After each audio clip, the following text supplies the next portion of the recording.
Tignan po natin kung anong purpose ng impeachment. Yan po ay para tanggalin ang isang opisyal na bagamat sinusuka na ng taong bayan, ay siyempre hindi mo naman pwedeng buhatin palabas ng Malacanang yan. Vice President Inday Sara Duterte, habang binabanatan, lalong lumalakas.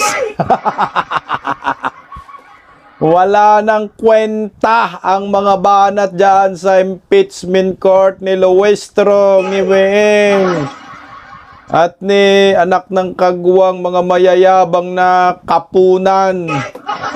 Tapon nyo na yung mga pangarap po ninyong madurog si Vice President Inday Sara Duterte. Natires ni Vice President Inday Sara Duterte lahat ng mga presidential candidates sa pinakabagong Pulse Asia Survey na mamamayagpag lalo si Inday Sara, Leni Robredo at Hontiveros. Kulilat anak ng kagwang sa survey. Milya-milya ang lamang ni Vice President Inday Sara Duterte. Tingnan nyo. Yung gusto nyo pong i-impeach. Gustong-gusto ng maraming Pilipinong maging Pangulo sa 2028 presidential election. Na ayon nga ho kay Atty. Ferdinand Topacio, ang dapat ma-impeach ay si Ngiwieng. Ang inumin, pinakamataas na trust in approval rating gustong i-impeach ninyo, yawards. Magandang gabi po sa ating lahat. Pa-like po muna, pa-share, pa-subscribe at pakipindot ang inyong mga notification bell para lagi po kayong updated sa ating mga video. Okay. Ang ating pag-uusapan ngayon na ba siyempre, Team Duterte pa rin po tayo. Habang buhay, Team Duterte forever. Pilipinas, Duterte pa rin. Pag-uusapan po muna natin itong kagimbal-gimbal. Kagimbal-gimbal talaga. Na resulta ng pinakalites presidential survey ngayong 2028. Ito na po. Iyak na mga tanganistang talyanista ni Bake. Hindi, umubra ang paninira ng mga hinayupak. Pagkatapos ng Article 4 of Impeachment labang kay Inday Sara, biglang nag-survey ang Pulse Asia. Baka sakali daw si Inday Sara ay bumagsak. Pero ang resulta lalong namayagpag. Patay ka diha. Ito, pakinggan po muna natin ang resulta ng survey na Pacquiao Pinacquiao po ng Mindanaon. Handa na ba ang mga Pilipino na ang mamuno ng Republika ng Pilipinas ay mga taga Mindanao? Naku, patay tayo diha. Panoorin natin si Sis Drilo, no? Vice President Sara Duterte once again topped Pulse Asia's presidential preferences for the 2028 elections. Duterte got 49% support while former Vice President, now Naga City Mayor Leni Robredo ranked second with 26%. Senator Raffy Tulfo is third with 14%. DPWH Secretary Vince Dizon. Okay, stop muna tayo dyan, ha? Kita nyo po sa survey, mga talyanista, mga dilawan, penklawan. Si Vice President Inday Sara ay 49%. Si Leni Robredo, 26%. Si Raffy Rap Tulfo, mga maritis-maritis kabit-kabit na content, 14%. So 1%. Si Vince Dizon, magalong 1%. Si Torre, 0.1%. Anak ng kagwang, ang layo. Kahit pagsamahin pa yan, hindi makapantay kay Inday Sara. Ang hinahanap natin dito ay si Hontiveros na mayabang. Kahit anong promote nila sa igat buhay. Igat buhay. Angat buhay ni Leni Robredo. Partida pa yan, Leni Lugaw. Hindi kasi nisiraan, no? Walang naninira sa'yo. Pero tingnan mo naman, 26%. Sumuko na kayo. Hindi nyo kaya ang mga Duterte. Tanginan, layo naman yan, 49%. Kahit pagsama-samahin yung mga porsyento ninyo, lamang pa rin si Inday Sara. So, nasan si Hontiveros? Don't tell me na si Tory mas mataas ba kay Hontiveros? Ang inang ang diwata overload, oh. 0.1%.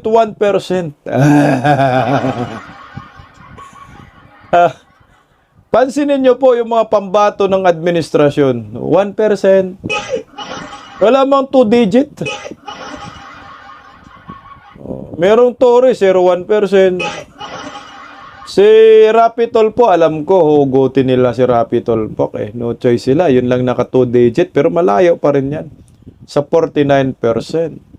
Si Lene Robredo. O, tingnan mo si Inday Sara.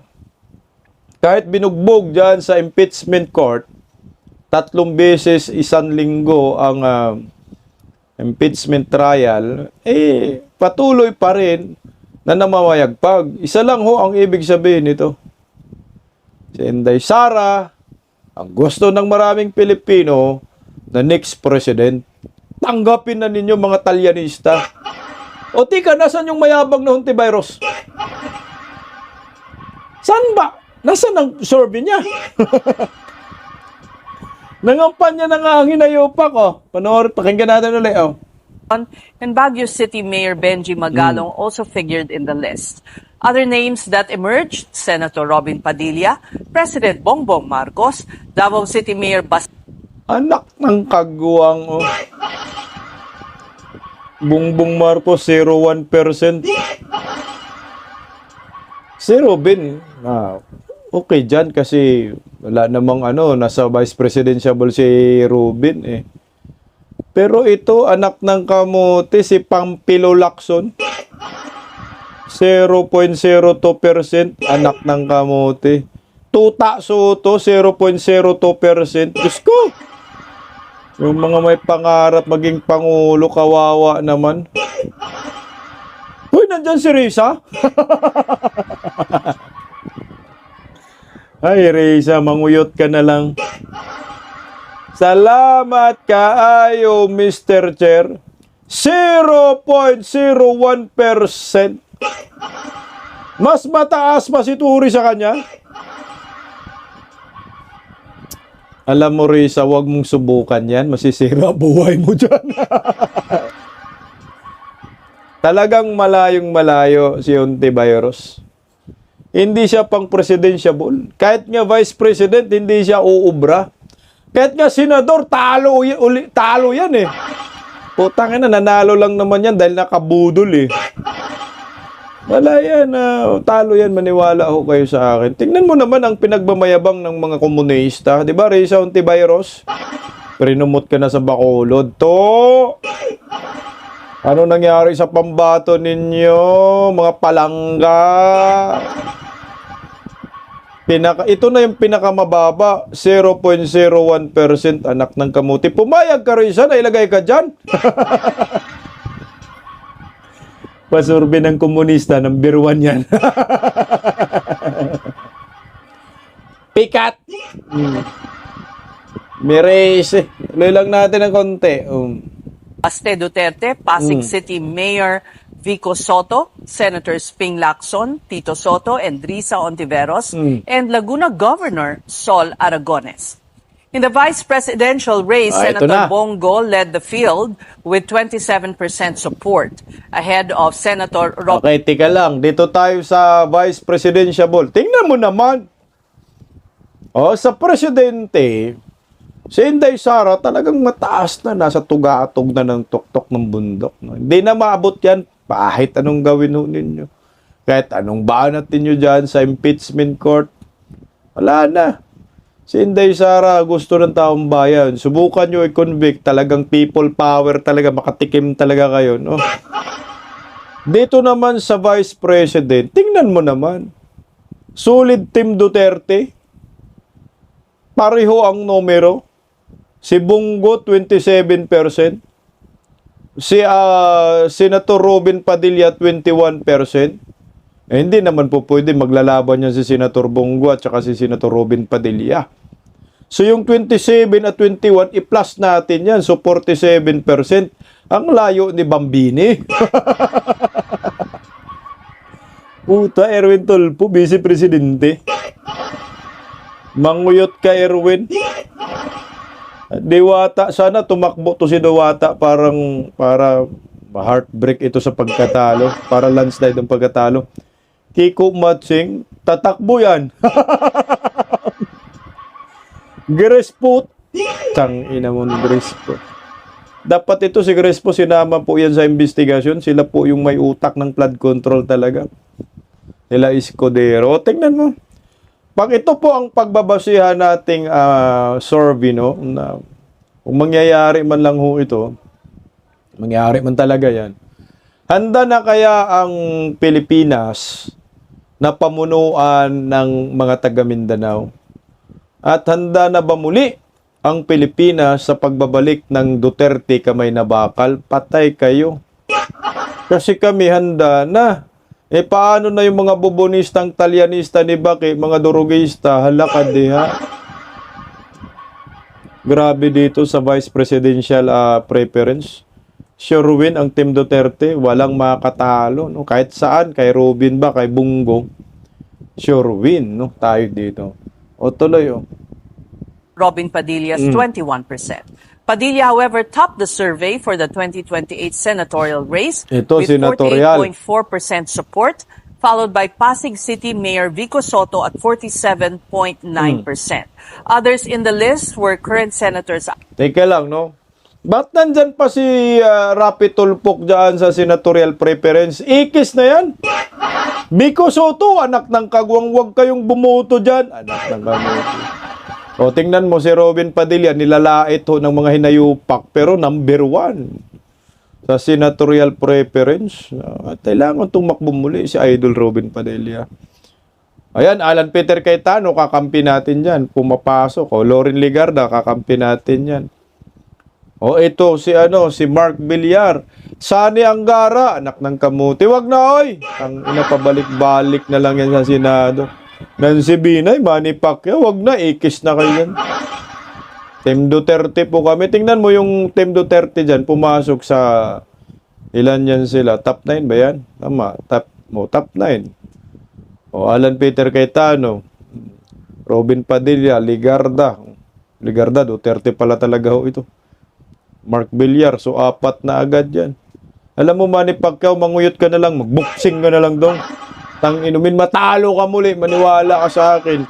Kasi lilinyaman yan kay Bangag uli, talo rin tong, talong lalo. No? Kakampi man sila ni Lovely Granada, putang inang mga unggoy. Tuloy lang, senatorial Alan preference. Peter Cayetano, Loren Legarda, and Mark Villar. Some Senate alumni, Manny Pacquiao, Nancy Binay, and Sani Angara, as well as columnist Ben Tulfo, Uy. Senators Jinggoy Estrada and Chis Escudero, and also TV host Willie Okay ako dito kay Bintolpo Bitag, no, Jinggoy. Tingnan mo si Jinggoy, pasok pa rin yan. 19, Bitag. 11, Jinggoy. Ayan, si Mike Defensor, mananalo ho ito, panigurado. No? Puta Abalos. Marcupal, ikaw yan. Willie Rebeliame. Alam mo, Willie Rebeliame, luminya ka sa mga Duterte, bumalik ka, mananalo ka. Ches Caldero. Alam mo, Ches, huwag kang bias dyan sa impeachment, mananalo ka. Yan ang nakikita ko dyan. Pero kung maging bias ka, patuloy nung kawalang kwenta mong presiding officer, talagang durugin ka ng mga DDS. No? Revillame, Mike Defensor, Mar Rojas, newly appointed Cabinet Secretary Benher Abalos, and Mark Lapid. The survey had 2,400 respondents and it was conducted between June 28 and July 3rd. Now let's analyze this further with Ronald Holmes, President. Okay, papakinggan muna natin kung anong opinion ng President ng Pulse Asia. Bakit si Vice President Inday Sara nasa tugatog at si Leni Robredo bumabagsak? Hindi pa binabanata si Leni Robredo, bumagsak na. Okay, sige nga, tuloy lang. Of Pulse Asia Research Incorporated. Good evening. Welcome to the big story once again. Good evening, Ses. Now, these names, how are they chosen, first of all? Like we had Mayor Benji Magalong, Secretary Vince Dizon. Why? Why? It's it's within the group, and essentially we're just looking at reports and possible personalities that might be. Actually, some of them have been mentioned as potential candidates by specific groups. Some of them we listed with the belief that if the administration were to fill the candidate, the one of the leading or the more prominent members of the cabinet might be the one. So this is all essentially, but partly it's based on reports, partly it's speculative also, but it's a good way of actually testing the level of support for a full range of personalities covering all the political camps. All right. Now, when you conducted this survey, the House Committee on Justice had already concluded its hearings, and the Senate was already in the getting ready to hold its trial, convert itself into an impeachment court. So these developments had no impact at all on the ratings of VP Sara. Essentially, the ratings, despite an increase in the long list, in the list that we had 6 names, remain constant. Even if you look at the approval and trust ratings of the vice president, they're almost the same as what we had in March. In the long list, there's an increase, I think, of about 6 points, but that may not necessarily mean that it's just simply the lack of an impact of the impeachment. It may also mean that among the persons that are listed there, 2 of the 6 personalities listed there, Mayor Lenny and Senator Rafi Tulfo, had repeatedly mentioned that they would not be running for the 2028 presidential elections. And that might have led towards some of their earlier supporters expressing interest or preference for other individuals, not necessarily those in the list, those that were volunteered and we reported out as unaided. Alam mo, Sis Drilon, may epekto na po yan yung sa impeachment. Yung impact ng impeachment, negatibo. Oh, laban sa inyo.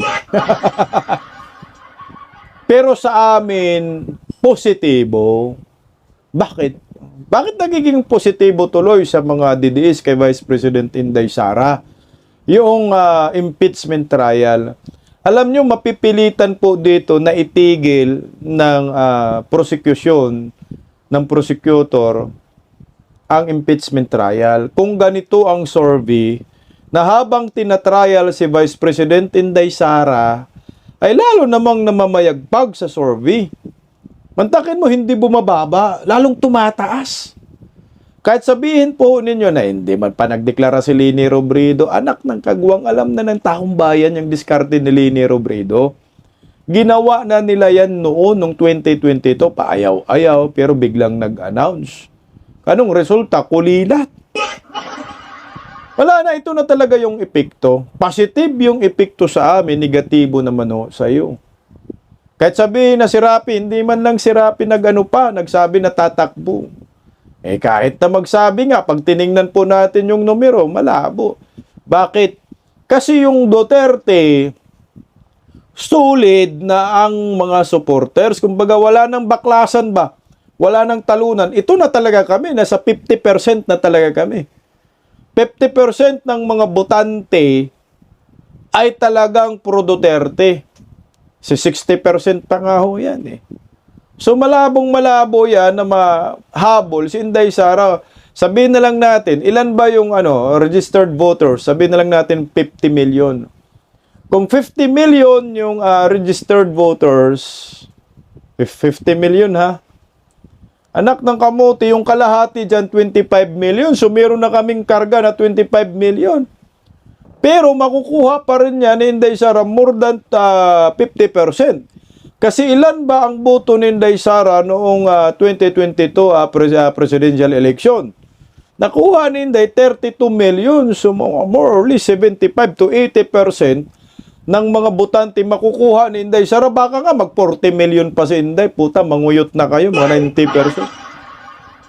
Bakit ho? O, tingnan mo ha. Papakita natin yung numero. Mantakin mo ha. First time ginawa ho ito ng Pulse Asia na nag-survey ng, ilan ba sila nilista doon? Mga top 5 na survey, no? Marami sila ng mga presidential preference. Pero may survey din sila na kahiwalay. Ano yung survey nila? Head-to-head, trio, para makita nila kung talagang sino yung winnable.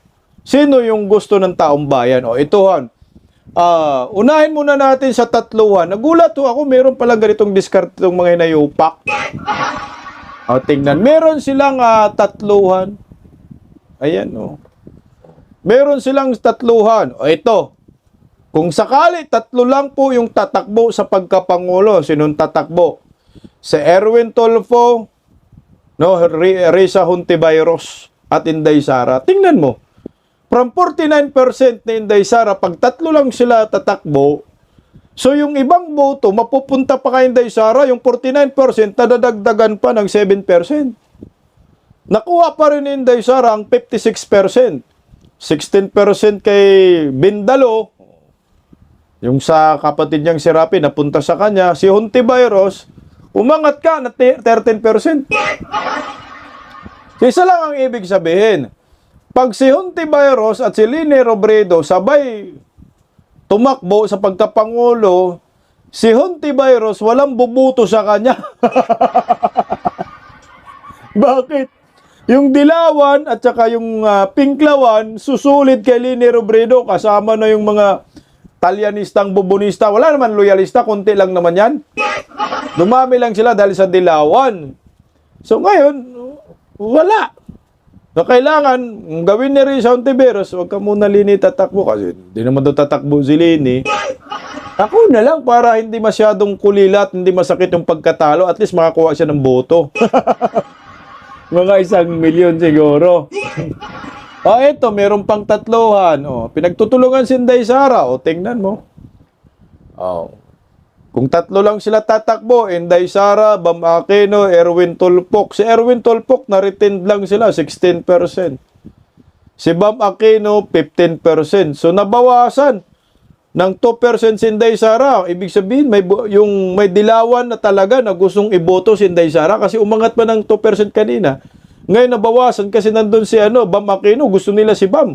Yung 2% lang. Pero, intact pa rin ang boto ng mga Duterte, 57% pa rin. Utan layo talaga, no? Gumawa na sila ng tatluhan. Ito yung epekto ng impeachment labang kay Inday Sara. Ngayon, dito tayo sa dalawahan. No? May trio, may tatluhan. Kunyari, head-to-head talaga. Kung maglalaban si Risa Hontiveros at si Inday Sara, putan layo. 21% lang.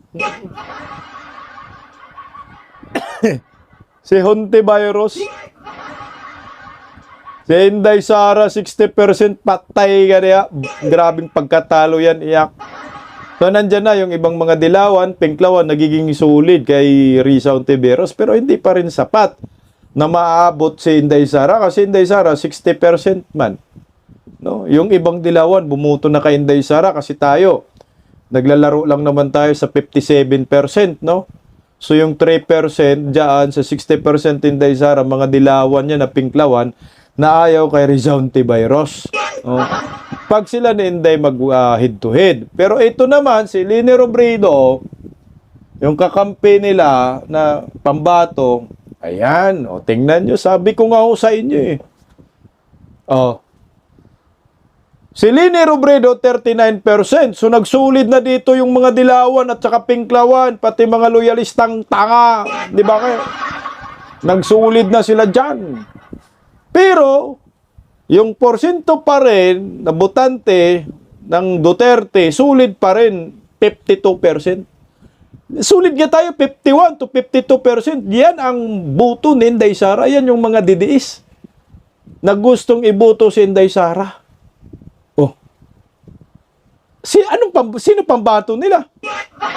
Eh kung si Dayon Yor naman yung pambato nila, 0.1%. Diyos ko, animal, layo.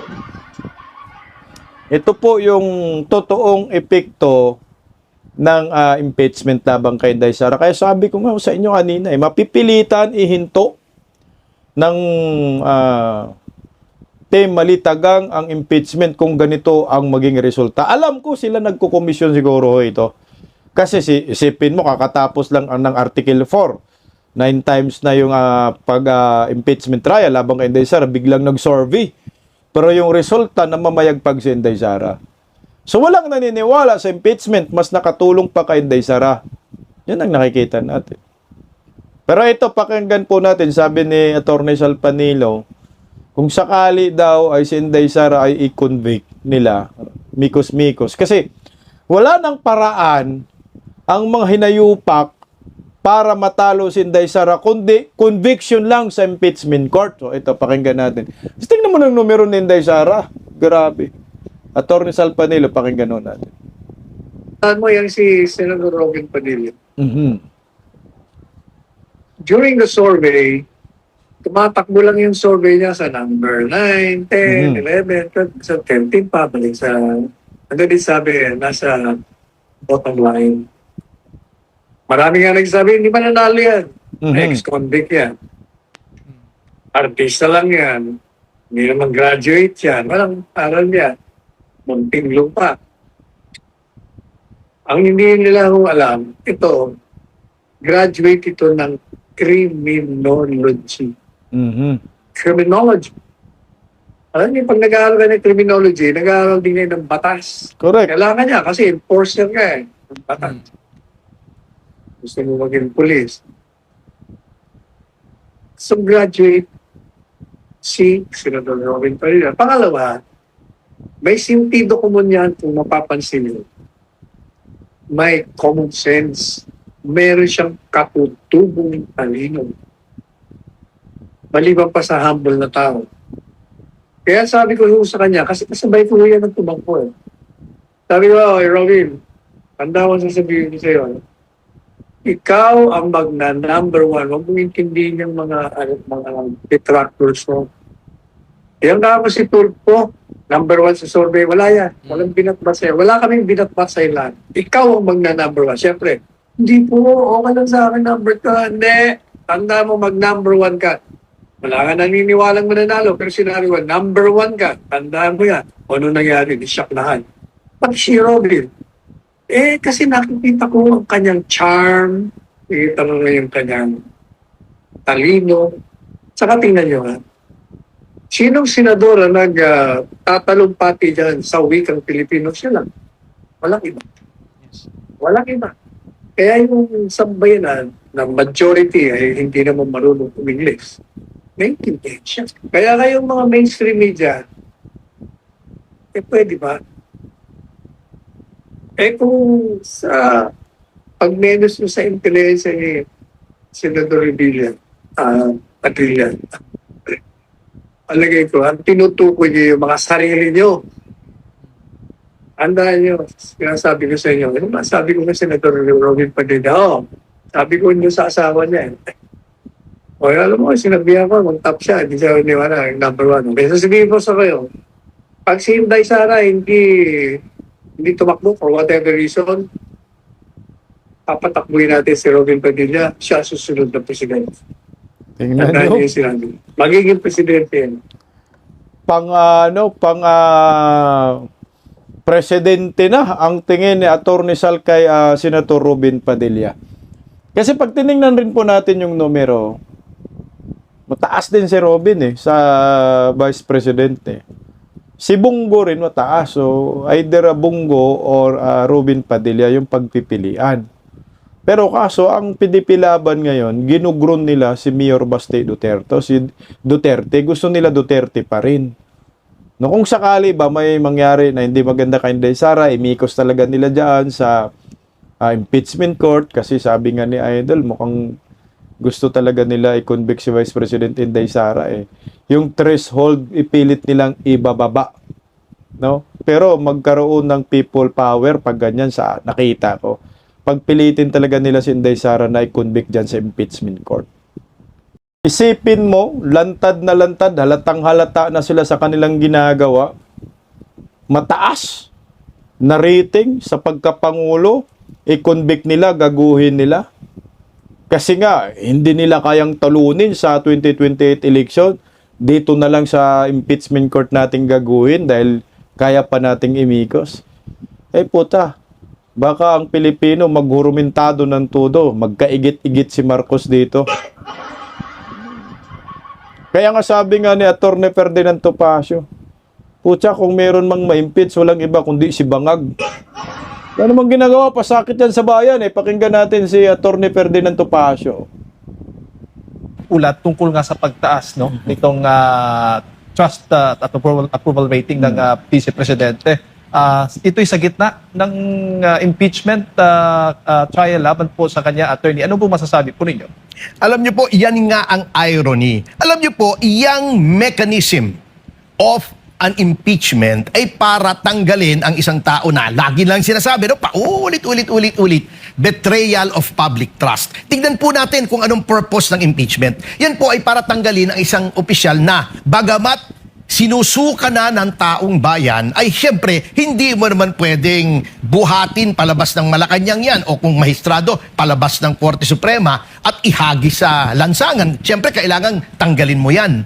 Yan po ang underlying principle ng impeachment, betrayal of public trust. Eh dito, lahat ng paninira, ibinigay na nila laban sa pangalawang Pangulo, ngunit patuloy ang pagtaas ng trust rating niya. So, it is ironic because tulad ng paulit-ulit ng sinasabi ng prosekusyon, political. Ang impeachment is mainly political. Ano ba yung ibig sabihin ng political? It comes from the Latin word politicus, meaning of the people, about the people. Ito ang people, ang ayaw na matanggal si VP Sara Duterte. Pagkatapos ikaw naman, tatanggalin mo. Ito para mas applicable. At sa katulad ni Pangulong Marcos na isinusuka na. Suklam na tayo kay Pangulong Marcos dahil sa korupsyon. Ngunit hindi natin pwedeng tanggalin. Ngunit kapag nag-file ka naman ng impeachment, hindi tatanggapin, gagamitin nila yung control nila sa House para patayin yung impeachment. Hindi si Pangulong Marcos yung impeachment complaint. Kaya yun po ang irony rito. Yung gusto ng mga taong bayan na lumayas na sa Malacanang, hindi natin mapalayas dahil kontrolado niya yung House. Yung malakas ang tiwala ng taong bayan, yun ang gusto nilang tanggalin. Opo. And attorney, pwede rin ba silang habulin sa korte kung halimbawa sumunod sila sa impeachment court tapos napatunayan na mali pala yung decision ng if ever lang parang napag-uusapan lang po itong mga magbibigay ng records at susunod sa magiging utos, or pwede nilang sabihin na binigyan kami ng utos ng impeachment court Maaring sila ay makalusot sapagkat yun nga po, it is in obedience to a lawful order. Kung later on, kaya nga po, iyan ang danger dyan.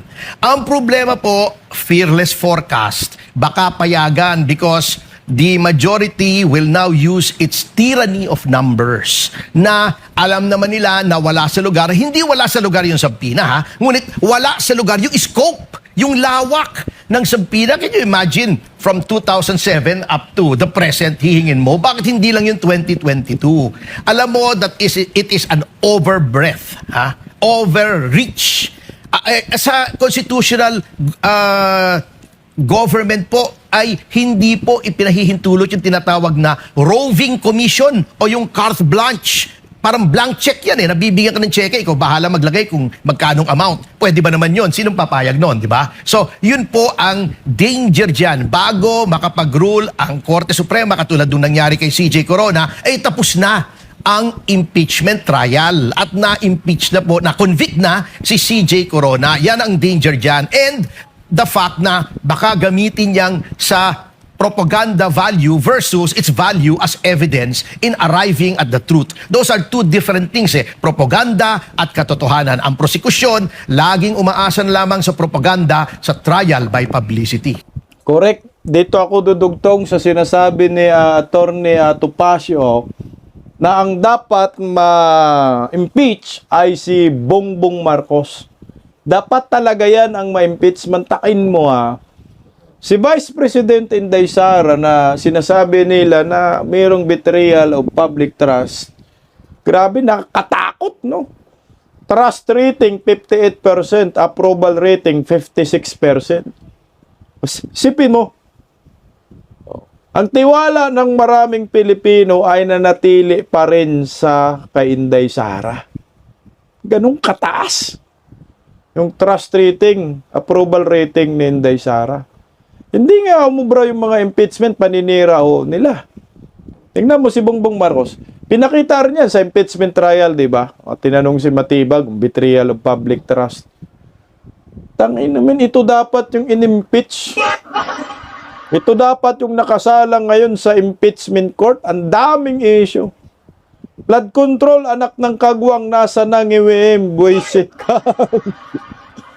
Isipin mo yung trust rating niya, 28%. Approval rating, 29%. O ang tiwala ng maraming Pilipino kay Bungit, tangina, bagsak. Nagapak.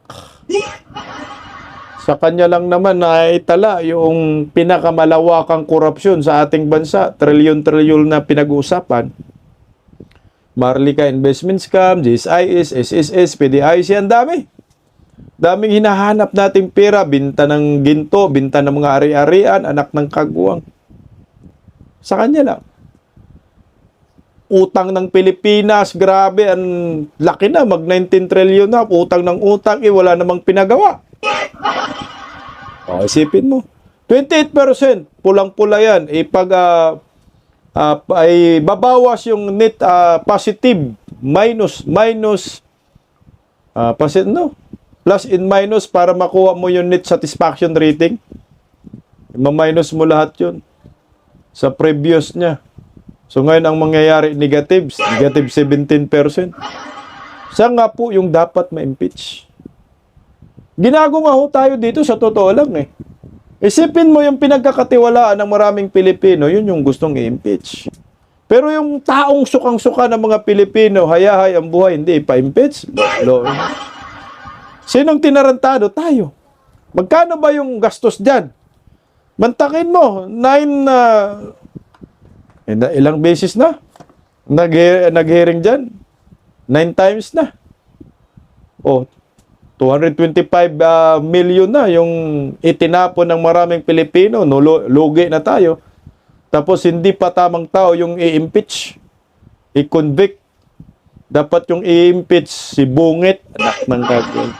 Pakinggan natin itong, mas mabuti pa siguro si Rama na lang yung magiging pambato natin dyan sa Cebu Province for Governor. Pakinggan natin si Rama patungkol sa impeachment.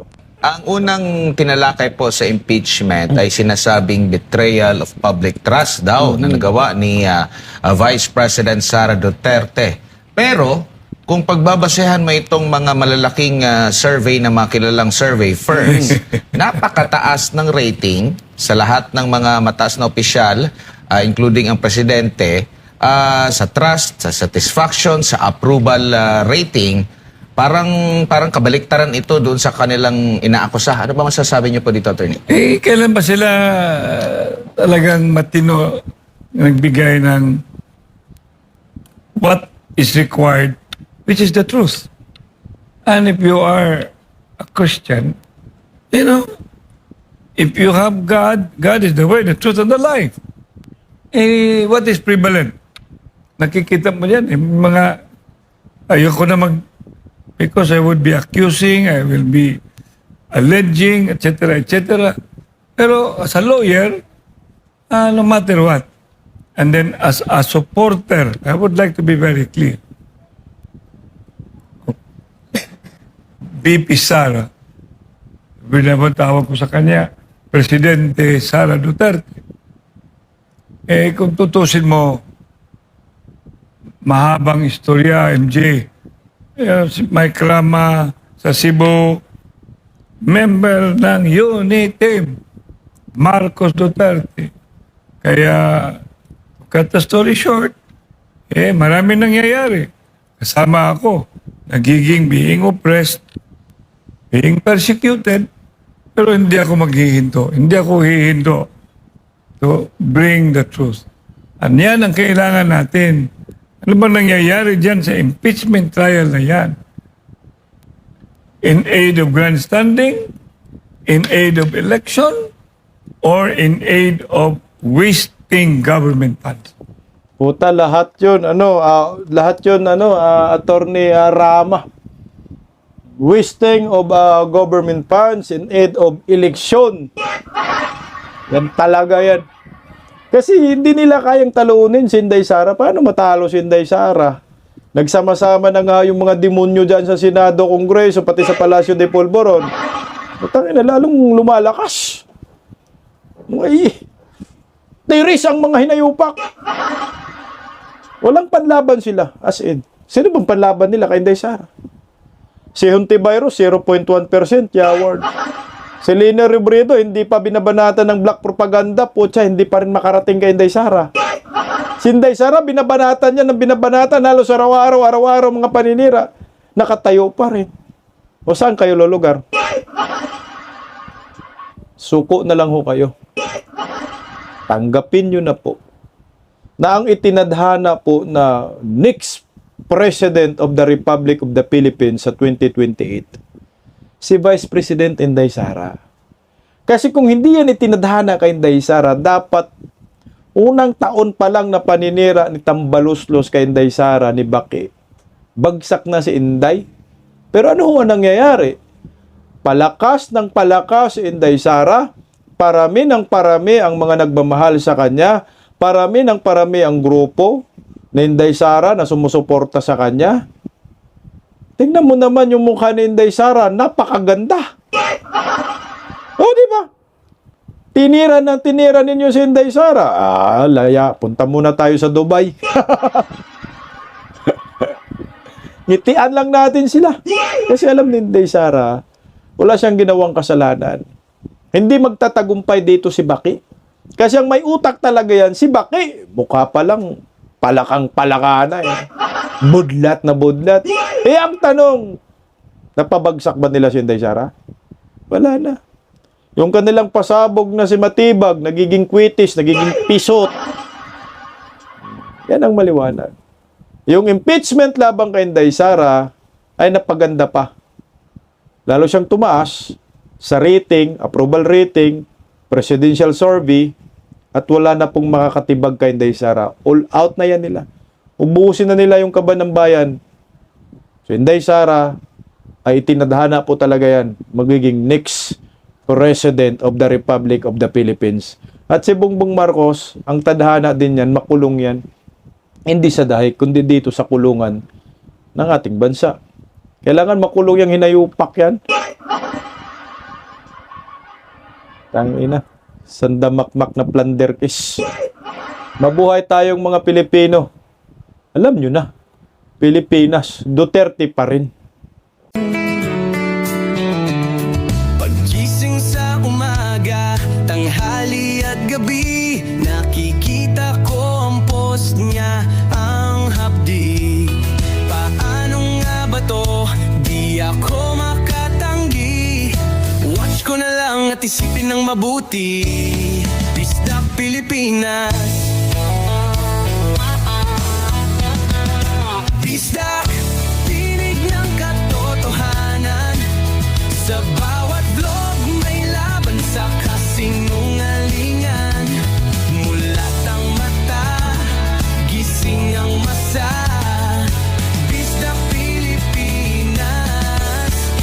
Para sa bayan, gumigising sa diwa. Sa likod ng kamera, tapang ang dala, walang sinasanto kung mali ang gawa. Hinay-hinay, pero palaban. Boses ng tao sa digital na labanan.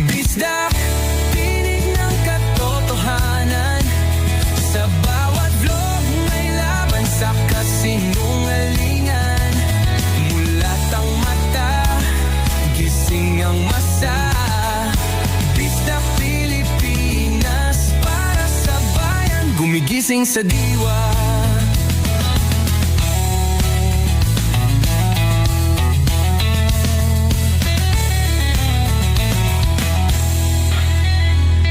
Hindi artista, hindi politiko, pero ang katotohanan, sigaw niya ay buo. Sa YouTube o Facebook man siya makita, may aral ka pa rin, may uwi sa bawat salita. Bisdak, gising sa katotohanan, di lang kwento, kundi panawagan.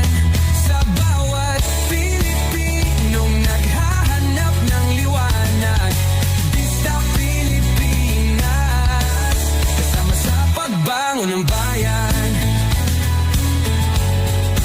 Bisdak Pilipinas, boses ng masa,